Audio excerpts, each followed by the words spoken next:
বাড়িতে দিবে ঘর, তাই জন্য ইট ভাঙতে হচ্ছে। তাই সকালবেলা উঠে ইট ভাঙতে শুরু করলাম।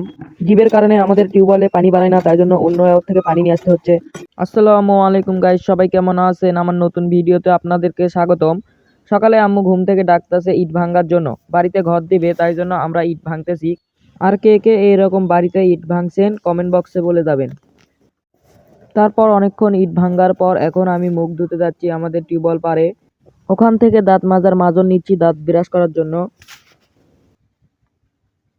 মাজন নেওয়ার পর এখন যাচ্ছি টিউবওয়েল পাড়ে দাঁত ব্রাশ করার জন্য। ডিপ চালু হলে আমাদের টিউবওয়েলে পানি বাড়ায় না, তাই জন্য প্রতিনিয়ত অন্যর বাড়ি থেকে পানি নিয়ে আসা হয়, তাই জন্য আমিও পানি নিতে যাচ্ছি।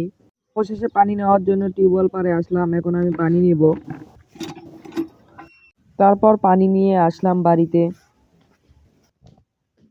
বাড়িতে আসতে আম্মু বলল একজন কাপড় দেবে ইস্ত্রি করার জন্য, যা কাপড়গুলো বাজার থেকে নিয়ে আয়, তাই জন্য আমি বাজারে যাচ্ছি। অবশেষে ওই আঙ্কেলের থেকে তার কাপড়গুলো নিলাম ইস্ত্রি করার জন্য। এখন আমি যাব বাড়ি। অবশেষে আমি বাড়িতে এসে খেতে বসলাম।